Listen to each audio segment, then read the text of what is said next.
Hello students, let's start with our next chapter of statistics, chapter number 2। बहुत ही interesting chapter है और बहुत ही easy chapter है। इसमें फॉर्मूलाज थोड़ी सी ज़्यादा है, तो आज मैं तुम लोगों का सिर्फ और सिर्फ फॉर्मूलाज लेने वाली हूँ। फॉर्मूलाज में किस तरह से फॉर्मूलाज है, क्या कंसेप्ट है, उस रिलेटेड बात करेंगे। कोरिलेशन, ये कोरिलेशन मतलब क्या? कोरिलेशन मतलब दो वेरिएबल के बीच में क्या रिलेशन है। अगर इसके अंदर एक चेंज आ रहा है, एक वैल्यू का चेंज आ रहा है, तो इसके अंदर कितना चेंज आ रहा है। तो ये जो चीज़, ये जो बोलते हैं ना, डेटा को पढ़ने का जो तरीका है, उसको हम बोलते हैं कोरिलेशन। कोरिलेशन मतलब एक वैल्यू में चेंज आने की वजह से दूसरे वैल्यू में कितना चेंज आया, उसको हम बोलते हैं कोरिलेशन। अब कोरिलेशन अलग अलग टाइप के होते हैं। एक होता है परफेक्ट पॉजिटिव कोरिलेशन, मतलब अगर इसमें x में +1 हुआ तो y में भी कितना हो रहा है, +1। तो ये परफेक्ट कोरिलेशन का ग्राफ कैसे जाएगा, इसमें एक बढ़ रहा है तो इसमें भी, तो ये स्ट्रेट लाइन जाएगी, वो भी किस में, ऊपर साइड। स्ट्रेट लाइन और कैसी साइड, ऊपर साइड। तो परफेक्ट पॉजिटिव कोरिलेशन मतलब इसमें भी एक बढ़ रहा है तो इसमें भी एक बढ़ रहा है, और लाइन कैसी जाएगी, ऐसे स्ट्रेट जाएगी और ऊपर साइड जाएगी। परफेक्ट नेगेटिव कोरिलेशन क्या, अगर इसमें +1 हो रहा है तो इसमें -1 हो रहा है, इसमें -1 हो रहा है तो इसमें +1 हो रहा है, मतलब ऑपोजिट हो रहा है परफेक्टली। इसमें जितना प्लस हो रहा है उसमें उतना ही माइनस हो रहा है, तो इसको बोलते हैं perfect negative correlation. Perfect negative correlation में क्या होता है ना, ग्राफ नीचे साइड जाता है, सीधा ही जाता है बट नीचे साइड आता है, इस तरह से। ठीक है स्टूडेंट्स, परफेक्ट नेगेटिव और परफेक्ट पॉजिटिव मतलब समझ आया। अब आते हैं पार्शियल पॉजिटिव कोरिलेशन, मतलब अगर x की वैल्यू में +1 का चेंजेस आ रहा है तो y में अराउंड 1 का चेंजेस आ रहा है। परफेक्ट बोलते हैं ना, परफेक्टली 1 का चेंज नहीं आ रहा है। इसमें क्या होता है ना, एक लाइन के आजू बाजू ही सारी पॉइंट्स रहते हैं, मतलब एक लाइन के आजू बाजू ही नंबर है, मतलब ये तुम्हारा कैसा है, पार्शियल पॉजिटिव कोरिलेशन है। और अगर तुम्हारा ग्राफ इस तरह से बन रहा है, डॉट डॉट डॉट डॉट, मतलब जिसमें से एक बोलते हैं ना कॉमन लाइन पास नहीं हो पा रही, जो डॉट्स है ना एक कॉमन लाइन के आजू बाजू नहीं है, तो वहां पे अपन बोलेंगे कि लैक ऑफ कोरिलेशन। क्या है, लैक ऑफ कोरिलेशन।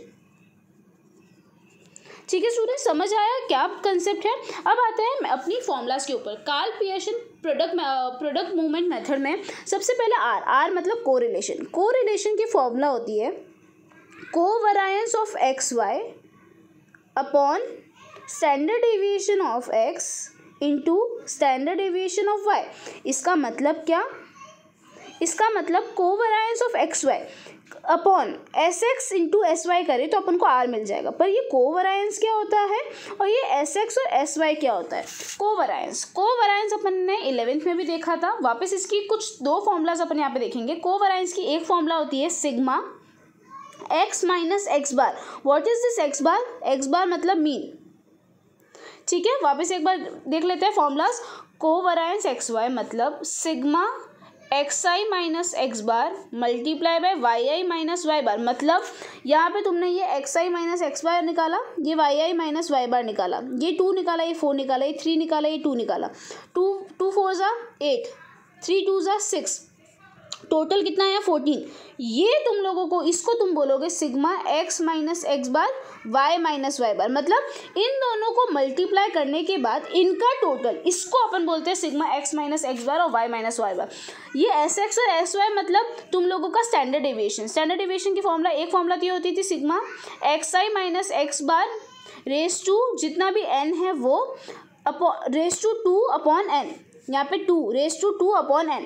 और SY की भी यही होती है sigma yi minus Y bar का स्क्वायर अपॉन n। अब इसमें कैसे सॉल्व करते थे याद है, जैसे तुमको यहाँ पे y बार तुमने निकाला, yi माइनस वाई बार निकाला, सपोज 2 4, तो पहले इसका स्क्वायर निकालो। इसका स्क्वायर क्या हो जाएगा 4 और 16, तो टोटल कितना आएगा 20। तो ये तुम्हारा sigma xi minus x bar का स्क्वायर है। तो sigma xi yi minus Y bar है जो भी है, तो ये 20 आ जाएगा ऊपर, और n कितना है 2, तो डिवाइड बाई 2 का रूट हो जाएगा, तो √10, ये तुम्हारा आंसर हो जाएगा। तो इस तरह से SX निकलेगा। समझ आया किस तरह से SX निकलेगा, किस तरह से SY निकलेगा। ये तीनों वैल्यू निकाल दी, उसके बाद ये जो वैल्यू है उसको इन दोनों को मल्टीप्लिकेशन से डिवाइड कर देंगे तो तुमको क्या मिल जाएगा, कोरिलेशन मिल जाएगा। एक्स बार और वाई बार तो तुमको पता ही क्या होता है, एक्स का total divide by N is equals to X bar, Y का total divide by N is equals to Y bar. Correlation में फ्रीक्वेंसी वाले सम्स नहीं है, कोरिलेशन में फ्रीक्वेंसी नहीं आती है, तो टेंशन मत लो, मेन की सिर्फ तुमको यही फॉर्मूला यूज़ करनी है। आगे आते हैं सबसे इम्पोर्टेंट फॉर्मूला जो आर की है वो ये वाली है, नीचे वाली। पर अपन लोग समझते हैं कि ये डिराइव कैसे हो रही है। कोवैरियंस की फॉर्मूला ये होती है, स्टैंडर्ड डेविएशन की फॉर्मूला ये होती है। ये नीचे कोवैरियंस ये ऊपर आता है, स्टैंडर्ड डेविएशन ये दोनों नीचे आते हैं। ये एन और ये एन कट जाएंगे क्योंकि ये दोनों रूट में और ये बाहर है, तो ये दोनों एन से कट जाएगा। तो ऊपर क्या बचेगा, sigma X I minus x bar multiply by Y I minus bar bar, और नीचे क्या बचेगा, root sigma X I minus x bar multiply by root Y I minus Y bar. ये तुम लोगों को समझ आया किस तरह से है। एक फॉर्मूला ये आर की ये भी होती है। मैंने क्या किया, कोवैरियंस की और स्टैंडर्ड डेविएशन की इसके अंदर तुम्हारी क्या पुट कर दी, फॉर्मूला पुट कर दी, बस और कुछ भी नहीं किया। कोवैरियंस की एक और फॉर्मूला है, sigma X Y minus N into X bar into Y bar upon N. मतलब ये एक्स है, ये वाई है, ये 1 2, ये 2 1। पहले यहाँ पे एक्स वाई का मल्टीप्लिकेशन निकालो, ये 2 2, टोटल कितना हो गया 4। ये हो गया तुम्हारा सिग्मा एक्स वाई, और तुम्हारा एक्स बार कितना हो जाएगा 3 डिवाइड बाई 2 1.5। यहाँ पे भी 3 डिवाइड बाई 2 1.5, तो एक्स बार और वाई बाय आ गया 1/1.5। तो तुम कैसे लिखोगे, सिग्मा एक्स वाई कितना है 4 माइनस एन कितना है 2, एक्स बार कितना है 1.5 कैसा है ना, इन दोनों को प्लस करके डिवाइड बाई 2, और सिग्मा वाई बार मतलब मीन 1.5। ये तुम लोगों ने लिखा, और डिवाइड बाय एन करना है, डिवाइड बाय एन मतलब डिवाइड बाय 2। इस तरह से तुमको ये सॉल्व करना है। तुम लोगों को समझ आया, ये सब मैं सिर्फ अभी समझा रही हूँ। अपन लोग इसके रिलेटेड सारे क्वेश्चंस करेंगे, टेंशन मत लो। सिर्फ फॉर्मुलाज अभी लर्न करते जाओ, फॉर्मुलाज याद रखना कंपल्सरी है। स्टैंडर्ड डेविएशन की एक फॉर्मूला ये भी होती थी, सिग्मा एक्स का square upon N minus x bar का स्क्वायर। याद रखना, सिग्मा एक्स का स्क्वायर अपॉन एन, जैसे एक्स दिया हुआ है 1 2, तो ये इसका टोटल आ गया 3, और यहाँ पे दिया हुआ है एक्स स्क्वायर करेंगे इसका, ये 1 ये 4, तो ये हो गया 5। तो ये तुम्हारा सिग्मा एक्स स्क्वायर आ गया। तो सिग्मा एक्स स्क्वायर 5 लिख देंगे अपॉन 2 माइनस एक्स बार का स्क्वायर, एक्स बार ये तुम्हारा 3 है, एक्स बार क्या हो जाएगा 3 divide by 2 sigma x divide by n, तो 1.5। तो यहाँ पे आ जाएगा 1.5 का स्क्वायर और इसका रूट। ये तो याद रखना, इसका वापस स्क्वायर मत करना, ये ऑलरेडी स्क्वायर की वैल्यू है, बस तुम लोगों को जो मीन निकालोगे ना उसका स्क्वायर करना है, ठीक है। सेम तुम लोग इस तरह से y का भी स्टैंडर्ड डेविएशन निकाल दोगे। r की एक और फॉर्मूला क्या हो जाएगी, क्योंकि ये तुम्हारी कोवैरियंस की फॉर्मूला है, तो तुम्हारी क्या हो जाएगी एक और formula, sigma X Y minus N into X bar into Y bar upon N into sigma S X into sigma, मतलब standard deviation X into standard deviation Y. वापस देख लो, sigma X Y minus N into X bar into Y bar upon N multiply by standard deviation of X into standard deviation of Y. बहुत ज़्यादा easy और बहुत ज़्यादा simple. सबसे important formula ये है जो तुम लोगों को यूज़ करनी है, और तुम लोगों को मैक्सिमम सम्स में यही फॉर्मूला यूज़ करनी है। क्या फॉर्मूला है, N multiply by sigma X Y minus sigma X into sigma Y upon under root से N into sigma X square minus sigma X का होल स्क्वायर माइनस, यहाँ पे माइनस आएगा, ये चीज़ ध्यान रखना, N into sigma Y square minus sigma Y का स्क्वायर। मतलब यहाँ पे तुमको एक्स दिया हुआ होगा, वाई दिया होगा, एक तुम्हारा कॉलम बनेगा एक्स वाई का, एक तुम्हारा कॉलम बनेगा एक्स स्क्वायर का, एक तुम्हारा कॉलम बनेगा एक्स वाई स्क्वायर का। सिग्मा एक्स का भी काम है, सिग्मा वाई का भी काम है, सिग्मा एक्स वाई का भी काम है, एक्स स्क्वायर का भी काम है, वाई स्क्वायर, ये सबकी टोटल का काम है। तो तुम्हारे जो 5 कॉलम होंगे वो ये होंगे, x y x square y square, और इसकी सबकी टोटल को अपन को काम में लेना है। बस फॉर्मूला याद करते जाना, फॉर्मूला भी याद करो, सम्स कैसे सॉल्व करने वो तो मैं तुम लोगों को समझाऊंगी। लास्ट आते हैं प्रॉपर्टीज़ पे कि कोरिलेशन की प्रॉपर्टीज़ क्या है। हमेशा याद रखना, जो आर की वैल्यू है ना वो -1 से लेके 1 के बीच में ही रहेगी। अगर इसके बाहर तुम्हारी वैल्यू आ रही, मतलब समझ जाना तुम्हारा आर जो है वो गलत है। आर में कोई यूनिट नहीं होती, मतलब उसमें केजी रुपीज़ ये सब नहीं लगता।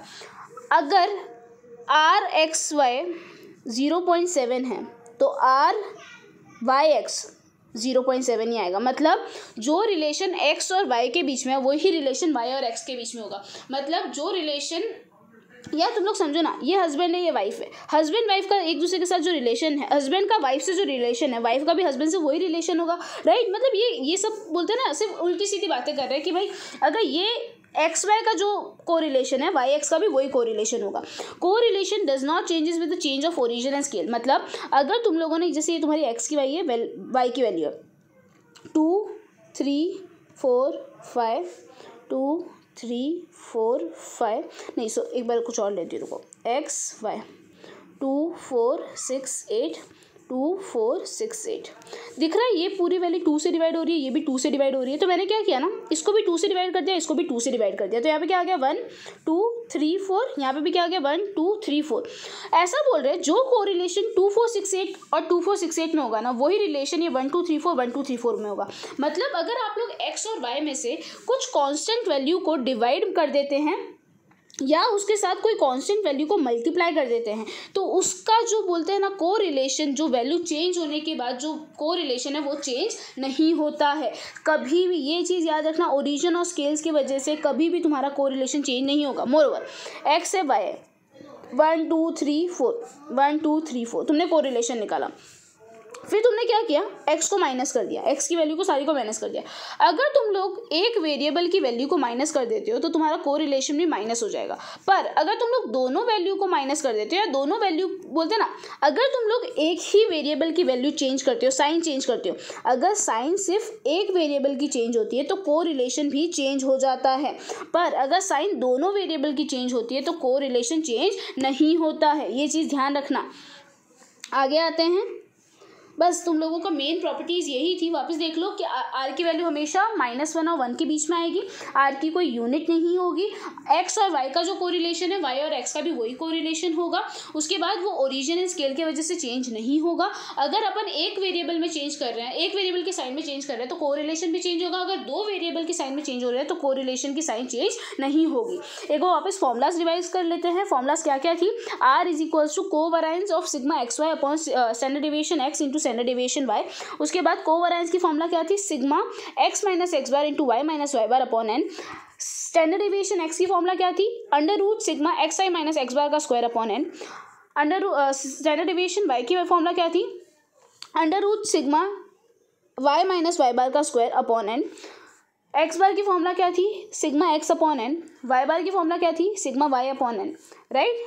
अब आर की फॉर्मूला अपन ने क्या की, वैल्यूज पुट की, तो आर की फॉर्मूला क्या हो गई, sigma X I minus x bar upon Y I minus Y bar upon under root sigma X I minus x bar into sigma Y I minus Y bar. अब covariance X Y की formula क्या हो जाएगी, sigma X Y minus N into X bar into Y bar upon N. Sigma S X की formula क्या हो जाएगी, root sigma X square upon N minus sigma x bar का whole square. फिर सिग्मा वाई की formula क्या हो जाएगी, under root sigma Y square upon N minus sigma Y का मीन ऑफ वाई का होल स्क्वायर। उसके बाद आर इज इक्वल्स टू क्या हो जाएगा, एक और फॉर्मूला आर की क्या आ गई, sigma X Y minus N into X bar into Y bar upon N into S X into S Y.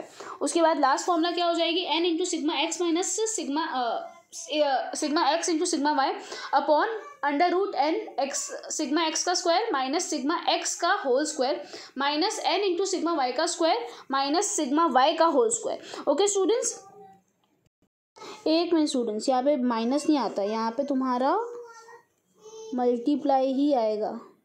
मैंने गलती से माइनस लिख दिया, माइनस कभी नहीं आता नीचे, यहाँ पे हमेशा मल्टीप्लाई आएगा, बेस में हमेशा मल्टीप्लाई आएगा।